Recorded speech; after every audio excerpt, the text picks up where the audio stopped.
finishing position here. We're going to snap them down. As he postures up here, we back step, go in, let them go, and stand straight away. Because they're only caught in their closed guard down on the ground here. Now, from this position here, we're just going to control the legs. If we need, we come down to the feet. We're going to start to lift, and as I lift here, I circle my palms so that my thumbs end up on the inside. So I'll start with my fingers on the inside most likely. So if he's kind of down here, I'll be down in this position, fingers in. As I lift, I rotate so that my thumbs are on the inside. Now I'm going to start to drive up, and I want to get my tailbone, my chest right on his tailbone. Okay, so he's really high up on his neck. Once we've got him in this position here, we're going to come through and body lock. So we actually go from this grip here around his waist, locking. I like to use an S grip, but you don't have to. So we get this S grip here, and we're going to post up on our toes so I can drive into him. One of his defenses to this pass, if you put your head down on the mat, just straight, yep. One of his defenses is he puts his head down into the mat and he looks up and he makes his legs heavy. So as I push in, he sort of slides like that, and it's hard for me to put that stacking pressure up. So what I want to do is when I get right up high like this straight away, the idea is that I'm trying to stop him at that first point where he can lift his head up. So I get right up high, putting on this pressure. So when he tries to look up and move, now I can follow him driving off my toes if I needed. But if I can get him nice and high like this, he shouldn't actually be able to slide backwards. That's more effective when he's here. When he's here, now you see he's going to be able to move. If you notice that that's happening, what we're going to do is use this S grip to pull them back in. Here, try and get them on your hips so they're nice and high. Then switch our grip back to this one. And then we just reset and we go again. So now I get to here, and driving up. So we'll do the pass first, and then we'll do the back take second. So now one of my hands, doesn't matter which one, is going to come through across to the opposite shoulder. Okay, so it doesn't matter which way you go, you're just going to go across, kind of like your forearms, trying to do a forearm choke when you've got the gi, like that. Okay, so I'm up here like this. I'm going to start to drive my weight, looking towards his butt. As I feel his legs go past, I'm going to let go, and I'm going to try and catch the inside of that inside leg nice and high. So that in this position I'll drop with my forearm here and his leg here. The idea of this is, if he tries to turtle, I can slow him down with that grip. That gives me time to now trap this arm. Once that arm's trapped, even if I don't have this, try to go to your knees. Very hard to belly down with that arm trapped there. Okay? So that's the idea. This is kind of buying us time so that we can then control the head. If we wanted to cradle, we could, but we don't need to, sort of thing. So we take them down, we end up here. Lower yourself down, switch the fingers inside as you push the thumbs. Drive up, sit him onto his sort of neck and post up like that. Get my S grip from here, lean, keep that pressure on, catch. Okay, you want to stop him from turtling. We'll go over what to do if they turtle next. So now this leg stops him from rolling first. Then I get my control under the head with my crossface, and then I can do what I want with my arms from there. Actually, we'll one more. Go from the start. We'll just do one sort of a whole thing, just this sort of normal-ish speed. So we're out here. We snap him down. Bang, he postures up. Kick, come through. Stack, getting up high, control, start to drive in, catch the leg, and then finish inside control. Hit. Choke them off that same pass. Okay, so just jump down for me for 1 sec. So we've come in, we started to lift. As I was saying before, you want this control on the legs to control them until your hip pressure can take over. So now the pressure on his hips is controlling him. That's when I quickly switch off to my body lock. Now from here, we had our grip across onto the shoulder like we were going for a forearm choke on the last one. We're going to use that same grip, but now we're going to let them go to turtle, and we're going to catch him in a D'Arce choke. So from this position here, I reach through and I'm trying to cup his far shoulder, so I've got some attachment. Now I start to lean more to the side so that he rolls kind of into this fetal position here. This hand that's on his shoulder is now going to twist around and go under his neck. Once I've done that, I keep my weight heavy on this arm, and if he's on his side here like that, his usual first response is to want to try and get to his knees. He may try and go to his back, but whichever one he does, it doesn't really bother us because we can finish in two different ways. So if he's just on his side for now, even if he just stays on his side like that, all I'm going to do now is keep my weight down on him, and I'm going to keep walking so that I'm in front of his body. As I do that from here, this arm is going deeper and deeper and deeper. So this was my arm that was on that forearm choke. It's changed and it's come around his neck here. Now I'm going to start to reach in for my bicep.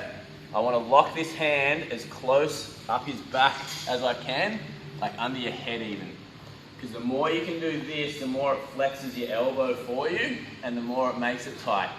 Now to finish the choke here, we can either just sprawl straight back and then squeeze, or the way I like to do it is I like to fall onto my hips so I'm facing his legs. So from here, I fall sideways because that starts to twist his neck a bit. Now from here, I can use my leg to either hook over his leg so he can't run backwards and get away from me, or I can try, if I need to come over that arm, I don't need to right now, but if this arm here was kind of over there like that, in this position, I can use my leg to help pinch that arm down and take that space away. Okay, so I've got my grip, I fall onto my side, so I'm sort of tweaking his neck at the same time, and then squeeze. A lot of neck crank and choke. Yeah. So I'm here like this, I start off usually 4 fingers in, push, thumbs go in, I use my hands to control him until my chest can take over. Then I go to my S grip on that body lock. I reach for the far shoulder. Now I try and turn him to the side. As he does, my chest is low the whole time. Hand goes under the neck. I walk around so I'm in front. Lock my bicep. Bend my arm. And now if you can, sit onto your hips so you're facing their legs. From here, if you can hook their leg, that's great because it stops them from being able to bridge and move backwards that way. And now from here, squeeze to put on the finish. So we go once more from the start. So I've taken him down here, controlling the feet. I start to stack, put my chest in, I'm holding. Reach for the shoulder, come around. Keep my hand in deep, lock, sit onto my side, hook if I can. Guard position here, again coming through, hands underneath. If you need, come down low, turning so the thumbs are on the inside, driving up until our chest can come into contact, and that's when we switch off to our body lock. Now, there's a fine line between enough pressure that it makes him uncomfortable and so much pressure that you force him to roll. Whenever we're passing the guard, if we want to get to their back, ideally we do it, sorry, take pressure off your neck for a sec. Ideally, we do it in a way where we dictate if they go to turtle, not our passing's a bit loose and they manage to get to turtle without us in control. The good thing with this technique is we should be in control and know they're going to go to turtle. So here, I'm trying to put this pressure on here. Once we're nice and high, it sort of takes away a lot of his early escapes where he looks into the floor and then he stretches, he gets his legs back in and all that sort of stuff. So when we get them stacked right up in this position here, the usual response is to go to turtle, and we're going to encourage them. So from this position here, I'm going to post back up on my feet if I'm not already, and now I'm going to use this body lock to literally lift them, like deadlift them up and flip them onto a turtle. So I'm going to pull in and pull him over like that. As soon as he's landed there, I'm going to drop, back step here, and I'll end up in this position with my knee in against his hip, my other leg out, and just in control of the hips here. So now I can start working on my back takes. Okay? We may as well just do one since we're here. So this position from here, all we're going to do is get our seatbelt grip. So we want to come near side over the shoulder, want far side under the armpit. Never the other way around. Never like this.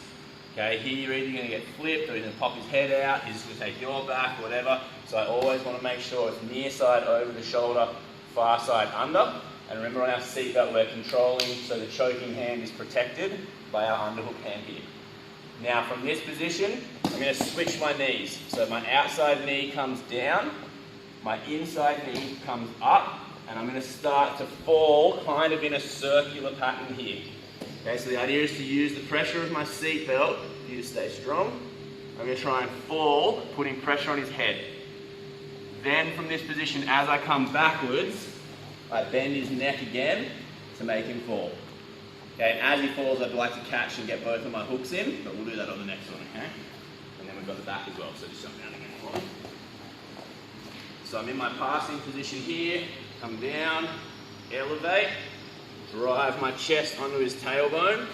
I'm trying to pass, but then I realize I want his back. So now I keep my weight on him by popping up. Now I'm going to lift and pull him straight through. In. From this position, chest down, back step, and I end up on the back.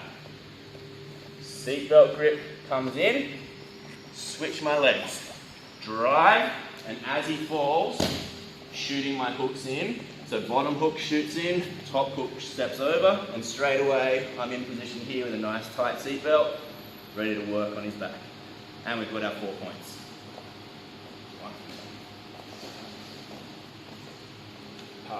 Passing, come down, push, control, post up, get nice and high, back step through, seatbelt grip, legs in.